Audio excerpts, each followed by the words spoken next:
الحمد لله نحمده ونستعينه ونستغفره ونعوذ بالله من شرور أنفسنا ومن سيئات أعمالنا من يهده الله فلا مضل له ومن يضلل فلا هادي له وأشهد أن لا إله إلا الله وحده لا شريك له وأشهد أن محمدا عبده ورسوله اما بعد فاعوذ باللہ من الشیطان الرجیم بسم اللہ الرحمن الرحیم یا ایہا الذین آمنوا قوا انفسکم واہلیکم نارا وقودها الناس والحجارہ علیہا ملائکۃ غلاظ شداد لا یعصون اللہ ما امرهم ویفعلون ما یؤمرون یا ایہا الذین کفروا لا تعتذروا اليوم انما تجزون ما كنتم تعملون يا ايها الذين امنوا توبوا الى الله توبة نصوحا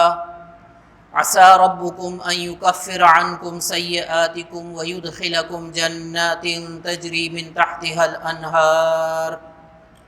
يوم لا يخزي الله النبي والذين امنوا معه نورهم يسعى بين ايديهم وبايمانهم یقولون ربنا اتمم لنا نورنا واغفر لنا انک علی کل شیء قدیر صدق اللہ العظیم رب اشرح لی صدری ویسر لی امری واحلل عقدۃ من لسانی یفقهوا قولی اللهم ارنا الحق حقا وارزقنا اتباعه وارنا الباطل باطلا وارزقنا اجتنابه اللهم الہمنا رشدنا واعذنا من شرور انفسنا آمین یا رب العالمین۔ سورہ تحریم کی آیت نمبر 6، 7 اور 8 ابھی آپ کے سامنے تلاوت کی گئی ہیں۔ انشاءاللہ ان آیات مبارکہ کی روشنی میں کچھ گفتگو ہوگی، اور 2 موضوعات ہیں۔ ایک ہے سربراہ خاندان کی ذمہ داری، اور پھر دوسرا موضوع ہے توبہ۔ اس حوالے سے انشاءاللہ مختصراً گفتگو ہوگی۔ ارشاد باری تعالی ہے یا ایہا الذین آمنوا، اے ایمان والو، قوا انفسکم واہلیکم نارا، بچاؤ اپنے آپ کو اور اپنے اہل و عیال کو آتش جہنم سے۔ وقودها الناس والحجارہ، جس کا ایندھن آدمی اور پتھر ہوں گے۔ علیہا ملائکۃ غلاظ شداد، جس پر تندخو اور سخت مزاج فرشتے مقرر ہیں۔ لا یعصون اللہ ما امرہم، اللہ ان کو جو حکم دیتا ہے اس کی نافرمانی نہیں کرتے۔ ویفعلون ما یؤمرون، اور وہی کچھ کرتے ہیں جس کا انہیں حکم دیا جا رہا ہے۔ یہاں ایک سربراہ خاندان کی حیثیت سے ذکر کیا جا رہا ہے۔ ایک خاندان 3 رشتوں پر مشتمل ہوتا ہے: میاں بیوی، والدین، اولاد اور بہن بھائی۔ اب یہاں پر کہا جا رہا ہے، سب سے پہلے جس چیز کا ذکر کیا جا رہا ہے کہ سب سے پہلے تو اپنے آپ کو بچانے کی فکر کرو، باقیوں کا معاملہ تو بعد میں ہوگا نا۔ سب سے پہلے تمہاری یوں کہنا چاہیے کہ حرص جو ہے وہ اپنے بارے میں ہونی چاہیے، میں کسی طرح بچ جاؤں۔ قرآن مجید میں جیسے کہ دوسرے مقامات پر آیا ہے، قیامت کے دن یہی کیفیت ہوگی، یہی نقشہ ہوگا۔ یوم یفر المرء من اخیہ وامہ وابیہ وصاحبتہ وبنیہ، ہر ایک بھاگے گا۔ وہ قریبی رشتوں کا بیان کیا جا رہا ہے کہ یوم یفر المرء، اس دن جس دن کے بھاگے گا، یفر المرء من اخیہ، اپنے بھائی سے بھاگے گا، وصاحبتہ، یوم یفر المرء من اخیہ وصاحبتہ وبنیہ، اور اپنی بیوی سے اور بچوں سے بھاگے گا۔ تو جو قریبی رشتے ہیں، بہن بھائی، باپ، والدین، اسی طرح اولاد، ہر ایک سے وہ بھاگے گا۔ اور دوسری جگہ سورہ معارج میں فرمایا یود المجرم لو یفتدی من عذاب یومئذ ببنیہ وصاحبتہ واخیہ وفصیلتہ التی تؤویہ ومن فی الارض جميعا، سب کچھ مجھ سے لے لیا جائے، یہ والدین، یہ بہن بھائی، یہ اولاد، اور زمین میں جو کچھ ہے سب کا سب مجھ سے لے لیا جائے، مجھے کسی طرح بچا لیا جائے، میں کسی طرح بچ جاؤں۔ آج جن کے لیے ہم مر رہے ہیں، جن کے لیے ساری ہماری سوچ وچار، ہماری بھاگ دوڑ، ہماری سعی و جہد، وہ کس کے لیے؟ جن کے لیے ہے ان سے ہم پھر بھاگیں گے وہاں۔ تو یہاں پر فرمایا جا رہا ہے کہ وہ کیفیت جو تمہاری ہوگی اس وقت، اس کیفیت کو ابھی سے طاری کرو، اپنے آپ کو بچانے کی کوشش کرو۔ لیکن یہ نہیں ہے کہ اپنے آپ کو بچا لیا تو تم فارغ ہو گئے، نہیں، اگلا حصہ بھی ہے، وَأَهْلِيكُمْ نَارًا، قُوا أَنفُسَكُمْ، بچاؤ اپنے آپ کو، وَأَهْلِيكُمْ، اور اپنے اہل و عیال کو، نارا، جہنم کی آگ سے بچاؤ۔ نبی کریم صلی اللہ علیہ وسلم کے ارشاد گرامی ہے، أَلَا كُلُّكُمْ رَاعٍ وَكُلُّكُمْ مَسْئُولٌ عَنْ رَعِيَّتِهِ، آگاہ ہو جاؤ تم میں سے ہر ایک راعی ہے، نگہبان ہے، اور اس سے اس کے نگہبان اور نگران ہونے کے حوالے سے اس کے ماتحت لوگوں کے بارے میں پوچھا جائے۔ تو اس حوالے سے ہر ایک شخص کا یہ معاملہ ہے، پہلے اپنے آپ کو بچانا اور پھر اپنے اہل و عیال کو، اپنی اولاد کو بچانے کی کوشش کرنا۔ سورہ زمر میں فرمایا، ان الخاسرین الذین خسروا انفسهم واہلیہم یوم القیامہ، بے شک اصل خسارہ پانے والے، اصل نقصان میں جانے والے تو وہ لوگ ہیں جنہوں نے اپنے آپ کو اور اپنے گھر والوں کو نقصان میں ڈالا قیامت کے دن۔ اصل خسارہ اور اکثر نقصان جو ہے وہ ہے۔ تو یہاں اس آیت مبارکہ کی روشنی میں سربراہ خاندان کا فرض بیان کیا جا رہا ہے کہ سب سے پہلے تو خود ایمان کی اہل ایمان ہونے کی حیثیت سے وہ یعنی ایمان کا مدعی ہے تو اپنے آپ کو بچائے، شریعت پر عمل کرے، اور پھر اس کے ساتھ ساتھ اپنے جو دائرہ اختیار ہے اس کا، اپنے گھر والے ہیں ان پر تو اس کا اختیار ہے، ان کو بھی اس آگ سے بچانے کی کوشش کرے۔ تو اس چیز کا ذکر کیا جا رہا ہے کہ اپنے آپ کو بھی بچاؤ اور اپنے گھر والوں کو بھی ان سے بچانے کی کوشش کرو۔ اور اس ضمن میں نبی کریم صلی اللہ علیہ وسلم کی وہ حدیث مبارکہ جس میں آپ نے اپنے بہت ہی قریبی رشتہ داروں کو، نبی علیہ الصلوۃ والسلام کا ارشاد گرامی ہے کہ فاطمہ تو میرے جگر کا ٹکڑا، اس فاطمہ رضی اللہ عنہا کے بارے میں، وہ جگر گوشہ رسول، اس کو نبی کریم صلی اللہ علیہ وسلم فرما رہے ہیں، یا فاطمہ تو بنت محمد صلی اللہ علیہ وسلم، انقذی نفسک من النار فإنی لا املک لک ضرا ولا نفعا،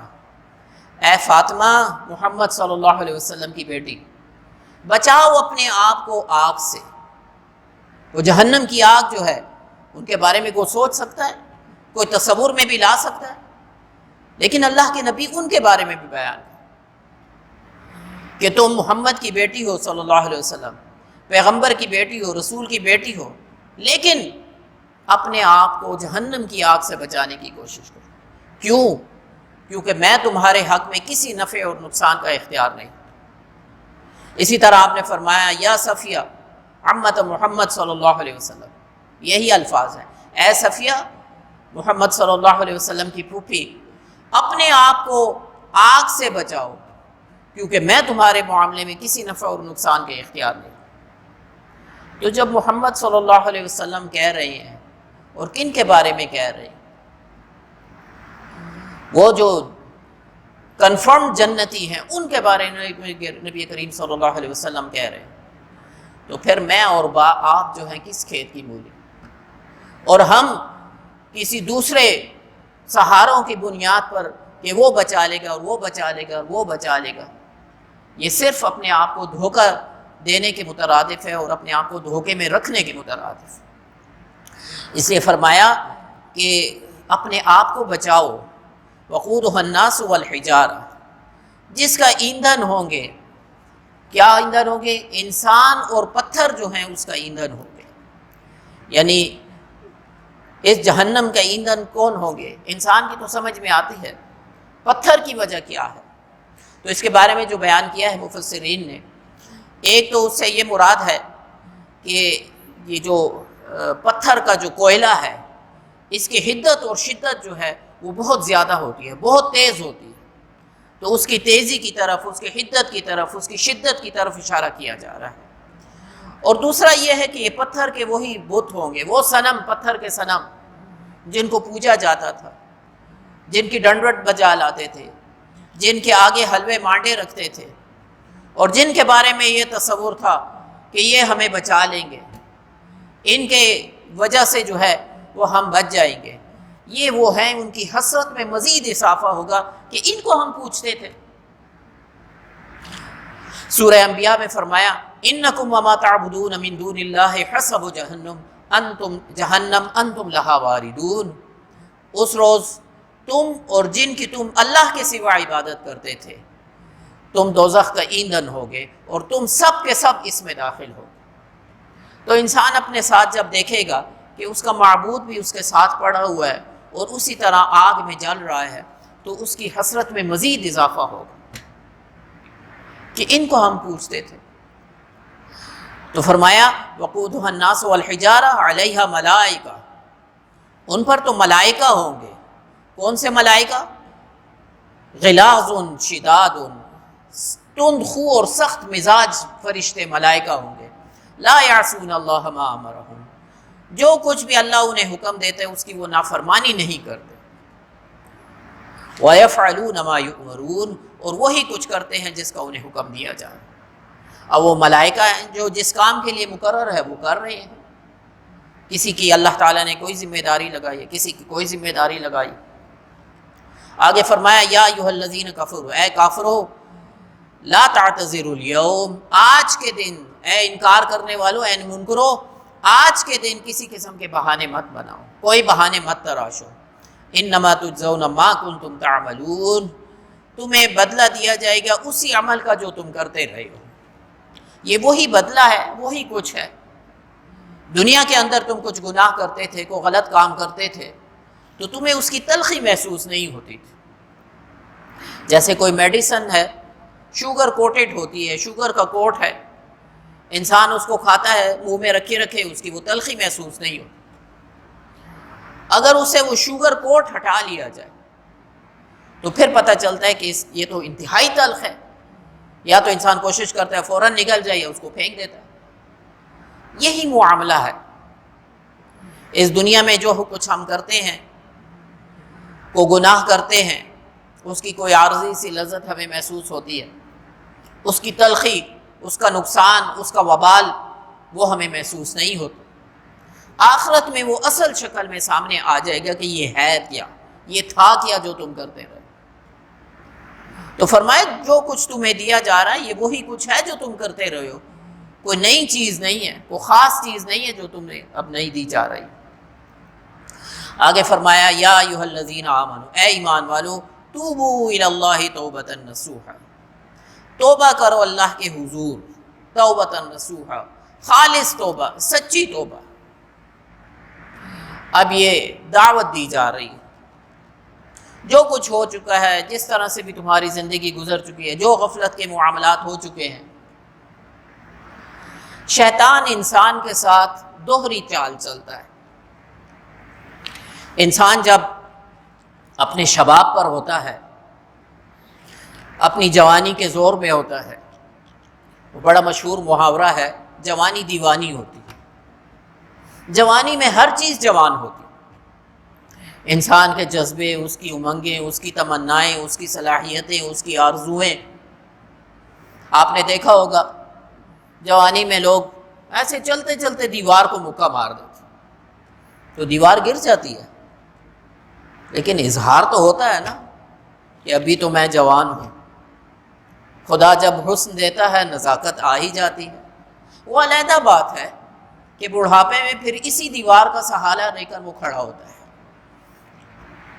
لیکن جوانی کا اپنا ایک جوش ہوتا ہے۔ اس وقت شیطان کیا کہتا ہے؟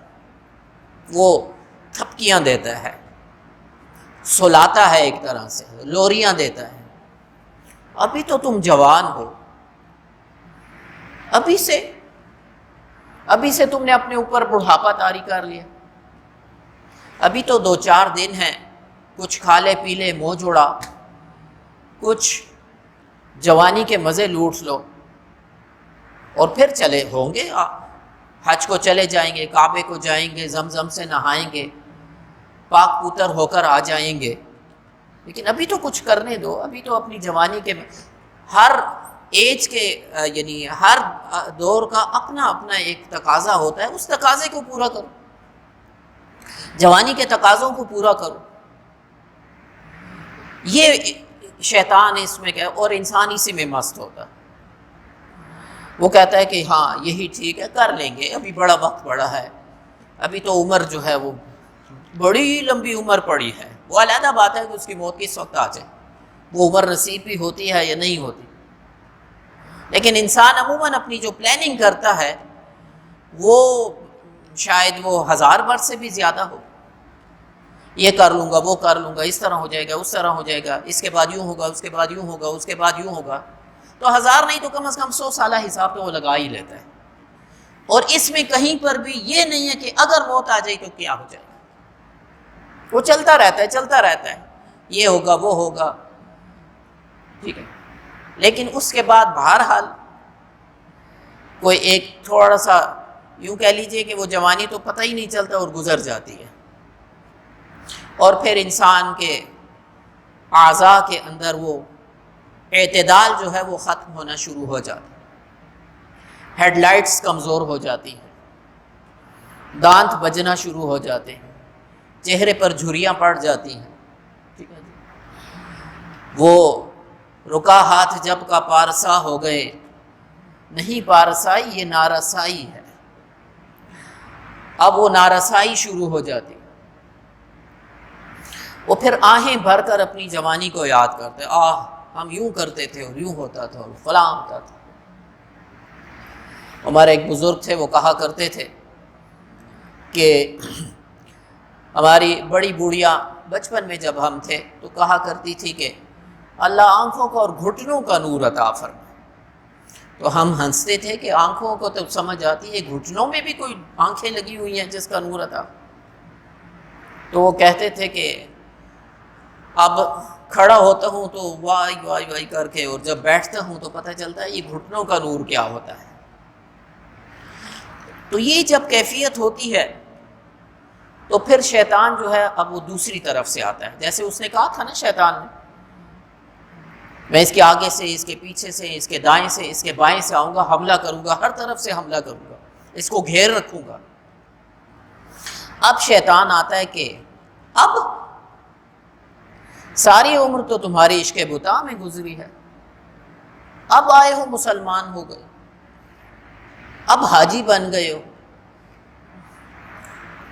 لہٰذا اس پر ایک مایوسی طاری کرتا ہے، اللہ تو تمہیں معاف نہیں کرے، اور اسی مایوسی کے اندر یعنی پہلے تو اس کو جو ہے وہ غفلت کا غافل کر دیتا ہے اور اسے ایک امید دلاتا ہے بڑی عمر پر ہی ہے، اب مایوس کرتا ہے، نہیں نہیں نہیں نہیں، تمہارے تو اتنے گناہ ہیں، تمہارا تو اتنا بڑا حساب کتاب ہے، تم اپنی زندگی کا حساب لگاؤ، تم نے کوئی اچھا کام کیا ہے، ساری زندگی کن کاموں میں تم نے بسر کی۔ یہ چیز جب ہوتی ہے تو انسان بالکل مایوس ہو کر بالکل بیٹھ جاتا ہے ایک طرح سے کہ میرا تو اب میری تو بخشش، میری تو مغفرت جو ہے وہ اب ممکن نہیں ہے، اس کی نفی کی جا رہی ہے۔ اے ایمان والو، چاہے جوان ہو چاہے بوڑھے ہو، چاہے تمہارے ڈھیروں گناہ ہو،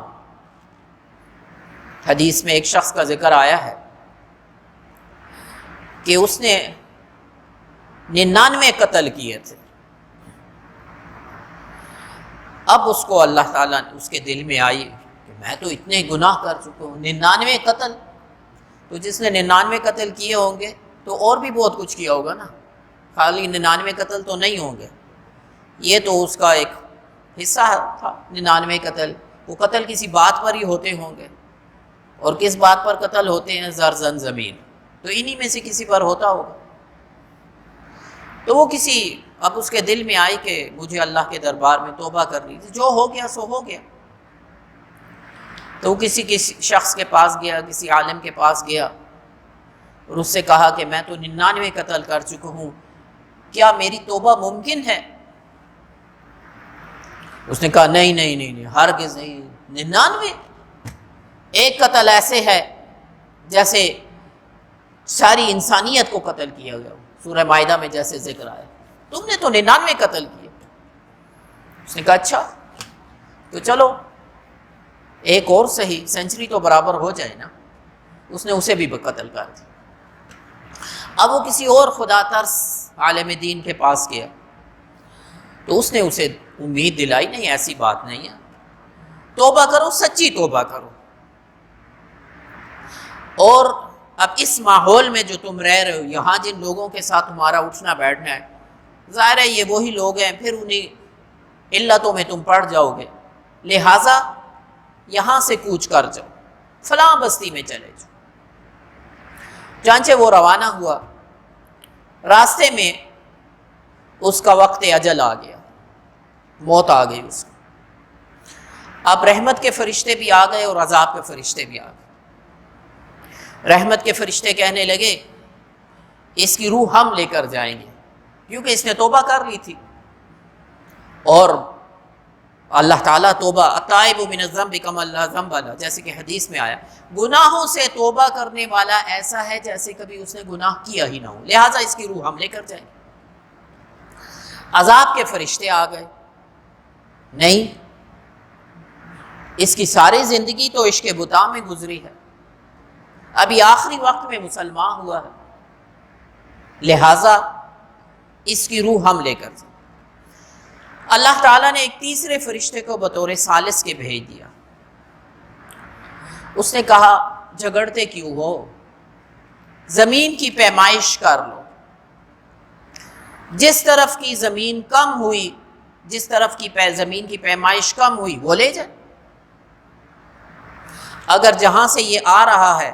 وہ کم ہوئی اور دوسرا حصہ زیادہ ہوا تو عذاب کے فرشتے لے جائیں، اور جہاں یہ جا رہا ہے اگر وہ کم ہوئی اور پچھلا حصہ زیادہ ہوا تو رحمت کے فرشتے لے جائیں۔ چانچہ زمین کی پیمائش کی گئی، اور وہ حصہ جس طرف وہ جا رہا تھا، جہاں وہ قریب تھا وہاں پر وہ کم تھی پیمائش، اور ایک حدیث میں آیا ہے کہ اللہ تعالیٰ نے زمین کو سکیڑ دیا، زمین کو حکم دیا، اور اس طرح سے وہ کم ہو گئی، اور اس طرح سے رحمت کے فرشتے لے گئے۔ تو اللہ تعالیٰ بندہ مومن، اللہ تعالیٰ کو جتنی خوشی ہوتی ہے کہ کوئی بندہ مومن لوٹ آئے، تاب یتوب کہتے ہیں لوٹ آنا، پلٹ آنا، واپس آ جانا۔ نبی علیہ الصلوۃ والسلام کی ایک حدیث ہے، آپ نے فرمایا کہ اللہ کو توبہ سے کتنی خوشی ہوتی ہے، ایک تمثیل کے ذریعے سے، اور ظاہر ہے یہ تمثیل ہمارے سمجھانے کے لیے، کہ کوئی شخص صحرا میں سفر کر رہا تھا، اب اس کے پاس جیسے کہ صحرائی سفر ہوا کرتے تھے، عرب کے صحراؤں کا آپ اندازہ لگا لیجئے، لک و دک صحرا ہے، دور لمبی مسافتیں ہیں، اور اس کے ساتھ اس کا اونٹ ہے، اسی پر اس کا زاد راہ ہے، کھانا پینا ہے، پانی ہے۔ چلتے چلتے کوئی جھاڑی سی نظر آئی، کچھ ہلکا سا سایہ نظر آیا، تو اس نے کہا چلو تھوڑا سا میں سستا لوں، کچھ کمر اپنی سیدھی کر لوں۔ تو وہ وہاں جب کمر سیدھی کرنے لیٹا ہے تو آنکھ لگ گئی، بیدار ہوا تو دیکھا کہ اونٹ ندارت، اونٹ وہاں نہیں ہے۔ اب اونٹ نہیں ہے کا کیا مطلب، کھانا پینا بھی نہیں، پانی بھی نہیں، اور صحرا میں تو کچھ ہے ہی نہیں۔ اب اس کی جو ایک کیفیت ہوئی، اس طرف بھاگا، اس طرف بھاگا، ایک ٹیلے پر چڑھا، دوسرے ٹیلے پر چڑھا، کہیں پہ کچھ نظر نہیں آیا۔ اب مایوسی کی کیفیت میں آ کر وہیں پڑ گیا کہ اب تو موت ہی موت ہے اور تو کچھ نہیں ہے۔ اب ظاہر ہے وہ اتنا بھاگ دوڑ کی وجہ سے، اور جو اس سے مینٹلی اس کی وہ کیفیت ہو گئی تھی، تھکاوٹ، ذہنی تھکاوٹ جو ہو گئی تھی، دوبارہ اس کی آنکھ لگ گئی، آنکھ کھلی تو اونٹ پھر موجود تھا۔ اب اس کی جو کیفیت ہوئی ہے، وہ جسے ہمارے ہاں محاورے میں کہا جاتا ہے شادی مرگ کی کیفیت، وہ خوشی کا جو عالم تھا، وہ ایک اس کی جو کیفیت بن گئی کہ موت کے منہ سے بالکل نکل کر آ گیا، تو وہ خوشی کے عالم میں کہتا ہے، کہنا تو یہ چاہیے تھا کہ اللہ تو میرا رب ہے اور میں تیرا بندہ ہوں،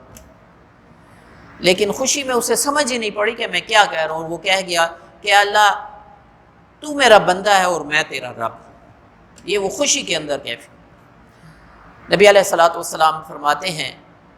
کہ جتنی خوشی اس شخص کو اس وقت ہوتی ہے جب کوئی بندہ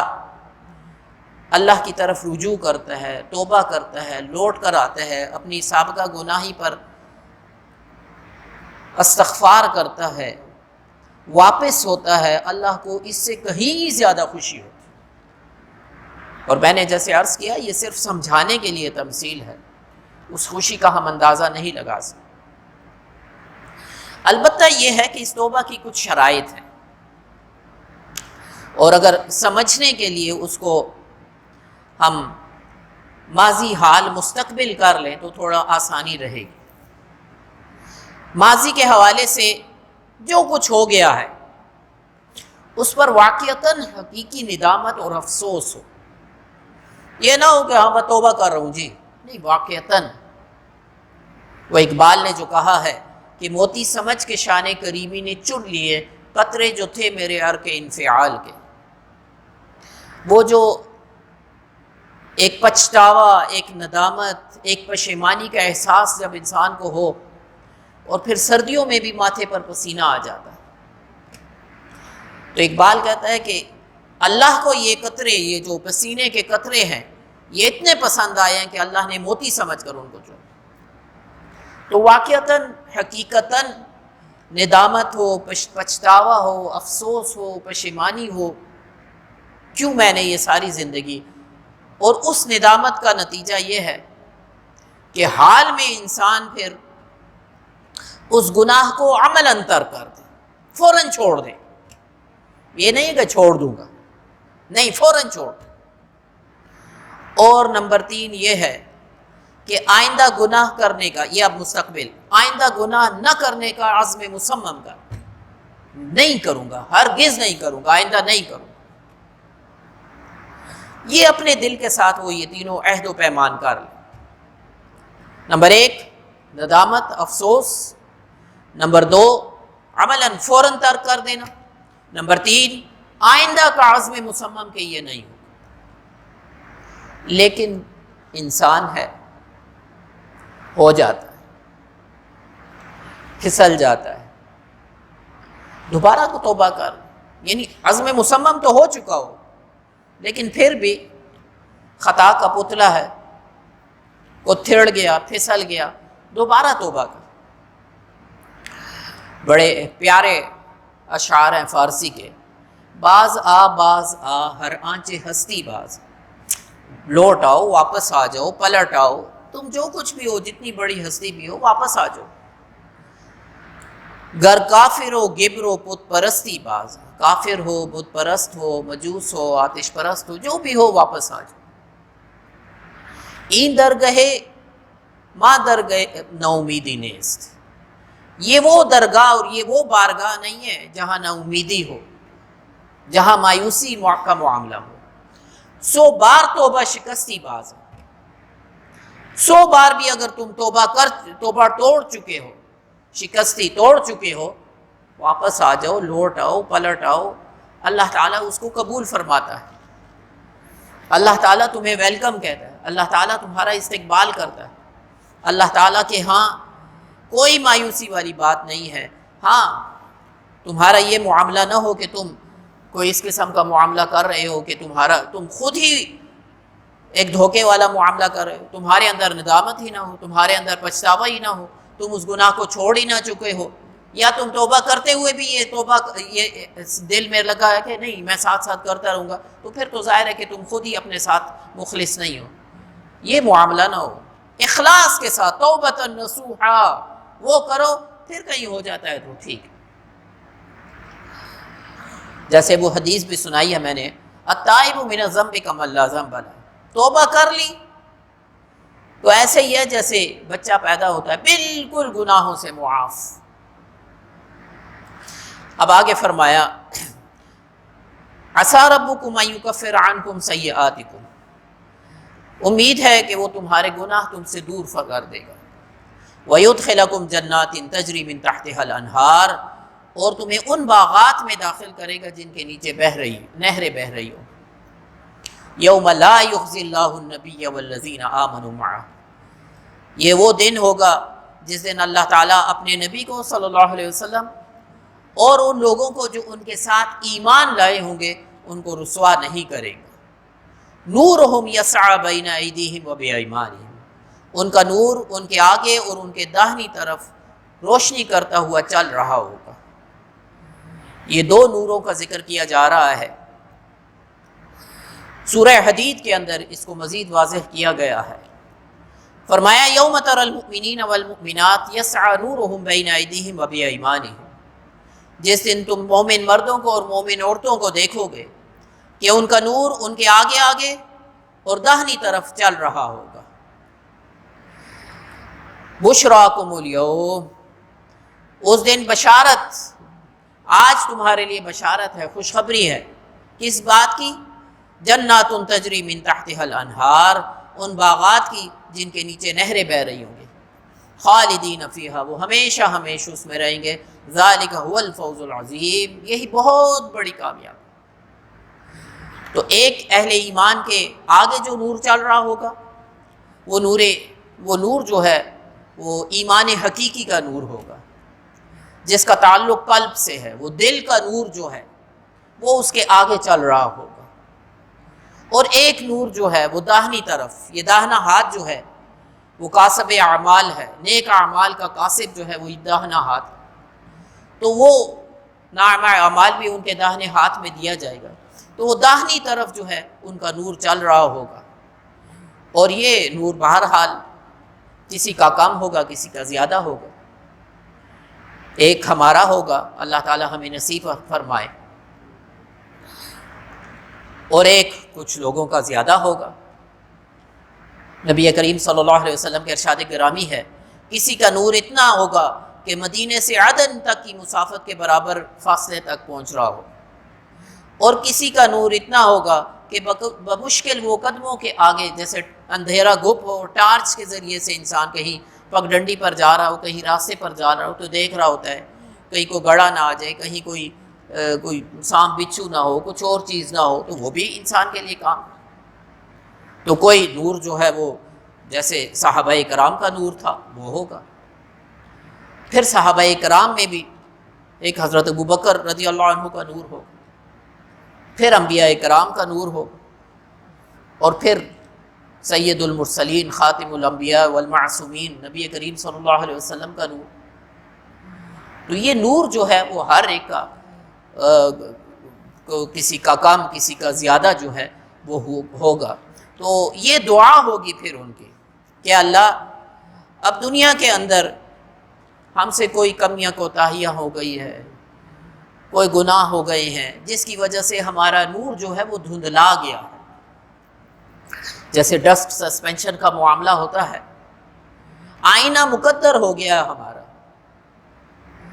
اے اللہ یہ نور جو ہے کچھ کم ہو گیا ہمارا، تو اے اللہ اس کو پورا فرما دے۔ وہ کیا دعا کریں گے؟ یقولون، وہ کہیں گے ربنا اتمم لنا نورنا، اے اللہ یہ جو ہمارے گناہوں کی وجہ سے کچھ کمی ہو گئی ہے، کچھ اس کے اندر وہ نور کامل نہیں ہے، اس کو پورا فرما دے، واغفر لنا، اور ہمیں معاف فرما دے، ہماری مغفرت فرما دے، انک علی کل شیء قدیر، بے شک تو ہر چیز پر قادر، تو اس پر قادر ہے کہ تو ہمارے نور کو مکمل فرما دے، ہماری کمیاں کوتاہیاں دور فرما دے، ہمارے گناہوں کو، سیئات جو ہیں ان کو جو ہے حسنات میں بدل دے۔ یہ ان کی دعا ہوگی۔ اللہ تعالیٰ سے دعا ہے کہ یہ 3 آیات کے اندر جو مضامین بیان ہوئے ہیں، نمبر 1 اپنے آپ کو بچانا، پھر ایک خاندان کے سربراہ کی حیثیت سے جو ہمارے اہل و عیال ہے ان کو جہنم کی آگ سے بچانے کی کوشش کرنا، اور دوسرا مضمون جو بیان ہوا ہے وہ حقیقی توبہ، خالص توبہ، سچی توبہ اور سچی توبہ، اللہ تعالی ہمیں اور آپ کو، ہم سب کو اس کی توفیق عطا فرمائے، اور جو وقت بھی ہے اس کو غنیمت سمجھتے ہوئے، موت کا کوئی وقت مقرر نہیں، کچھ پتہ نہیں کس وقت آ جائے، اگلا سال نصیب ہوتا ہے نہیں ہوتا، اگلا لمحہ نصیب ہوتا ہے نہیں ہوتا، تو اس سے پہلے جو بھی ہم سے گناہ ہوئے ہیں، جو بھی سیئات ہیں، جو بھی خطائیں ہیں، جو بھی ہمارے معاملات ہیں، اور ہم سے زیادہ بہتر کون جانتا ہے؟ جو استغفار کے الفاظ ہیں، ظاہری گناہ بھی اور جو چھپ کر ہم کرتے رہتے ہیں، سب کو اللہ تو جانتا ہے۔ تو اللہ تعالی ہمیں صحیح معنوں میں، سچے معنوں میں توبہ کرنے کی توفیق عطا فرمائے، آمین یا رب العالمین۔ بارک اللہ لی و لکم فی القرآن العظیم و نفعنی و ایاکم بالآیات والذکر الحکیم۔